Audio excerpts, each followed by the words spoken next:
আজকে আমি তোমাদের জন্য নিয়ে চলে এসেছি দারুণ স্বাদের একটা ব্রেকফাস্ট রেসিপি, যার নাম চিড়ের পোলাও।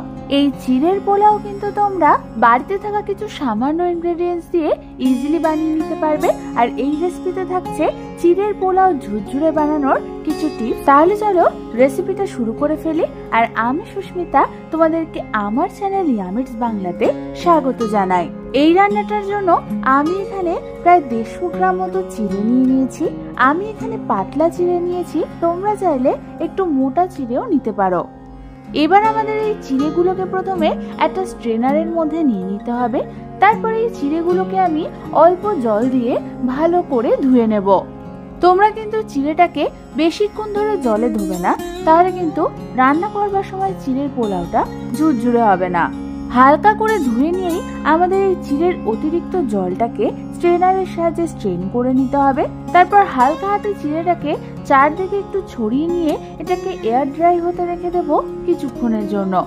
ততক্ষণে আমি অন্যদিকে গ্যাস জ্বালিয়ে একটা কড়াই বসিয়ে দিলাম, আর তার মধ্যে দিয়ে দিলাম প্রায় 2 টেবিল চামচ পরিমাণ সাদা তেল। তেলটা গরম হলে প্রথমে আমি ওই তেলের মধ্যে দিয়ে দেব 1/2 কাপ পরিমাণ চিনেবাদাম। এবার আমাদের এই চিনেবাদামগুলোকে মিডিয়াম ফ্লেমে হালকা হাতে একটু ভেজে নিতে হবে। তোমরা দেখো আমাদের চিনেবাদামগুলো কিন্তু ভাজা হয়ে গেছে। এবার আমি এগুলোকে তেল থেকে তুলে একটা অন্য পাত্রে নামিয়ে নেব। তারপর আমি ওই তেলের মধ্যে দিয়ে দেব প্রায় 1/2 কাপ পরিমাণ কুচনো নারকেল। এবার এই নারকেলটাকেও আমাদের মিডিয়াম ফ্লেমে 1 থেকে 2 মিনিটের জন্য হালকা হাতে ভেজে নিতে হবে। নারকেলটা ভাজা হয়ে গেলে সেটাকেও আমি তেল থেকে তুলে একটা অন্য পাত্রে নামিয়ে নেব। তারপর আমি ওই তেলের মধ্যেই ফোড়নের জন্য দেব 1/2 চামচ পরিমাণ কালো সর্ষে, একটা দারচিনি, 2 খানা এলাচ আর 2 খানা লবঙ্গ। আর আমি তেলের মধ্যে দিয়ে দেব 1/4 চামচ পরিমাণ হিং আর 1 চামচ পরিমাণ কারি পাতা। এবার আমাদের প্রথমে এই সমস্ত কিছুকে হালকা হাতে একবার নাড়াচাড়া করে নিতে হবে। এই সময় কিন্তু আমাদের গ্যাসের ফ্লেমটা থাকবে মিডিয়াম টু লো। এবার আমি এর মধ্যে দেওয়ার জন্য নিয়ে নিয়েছি একটা মিডিয়াম সাইজের কুচনো পেঁয়াজ, কিছুটা পরিমাণ কুচনো গাজর, কিছুটা পরিমাণ কুচনো ক্যাপসিকাম আর 1 খানা লঙ্কা কুচি। এবার এই সমস্ত ভেজিটেবলস গুলোকে আমি ওই তেলের মধ্যে দিয়ে দেব। আর দিয়ে দেব 1/2 চামচ পরিমাণ নুন আর 1/2 চামচ পরিমাণ হলুদ গুঁড়ো। নুন আর হলুদ গুঁড়ো দিয়ে আমাদের এই সমস্ত ভেজিটেবলস গুলোকে হালকা হাতে একটু নাড়াচাড়া করে নিতে হবে। তারপর আমি এই ভেজিটেবলস গুলোকে ঢাকনা চাপা দিয়ে একদম লো ফ্লেমে সেদ্ধ হতে রেখে দেব প্রায় 4 থেকে 5 মিনিটের জন্য।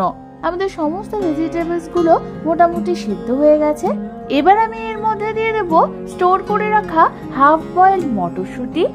তোমাদের কাছে যদি কাঁচা মটরশুঁটি থাকে তাহলে তোমরা এটা প্রথমেই দিয়ে দেবে। এই মটরশুঁটিটা দিয়েও আমাদের হালকা হাতে সমস্ত কিছুকে একবার নাড়াচাড়া করে নিতে হবে। এবার আমি এর মধ্যে দিয়ে দেব জল ঝরিয়ে রাখা চিড়েটাকে, আর দিয়ে দেব স্বাদ অনুযায়ী নুন, স্বাদ অনুযায়ী চিনি, 1/2 চামচ পরিমাণ গোলমরিচের গুঁড়ো, কিছুটা পরিমাণ কিশমিশ, আর আমি এখানে ভেজে রাখা সমস্ত নারকেল আর বাদামগুলোকে দিয়ে দেব। এবার আমাদের এই সমস্ত কিছুকে মিডিয়াম ফ্লেমে ভালো মতো নাড়াচাড়া করতে করতে মিশিয়ে নিতে হবে।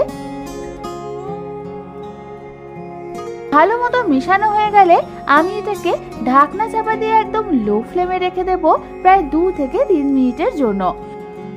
2 থেকে 3 মিনিট পর ঢাকনা সরিয়ে হালকা হাতে একটু নাড়াচাড়া করে নিলে তৈরি হয়ে যাবে আমাদের দারুণ স্বাদের একদম ঝুরঝুরে চিড়ের পোলাও।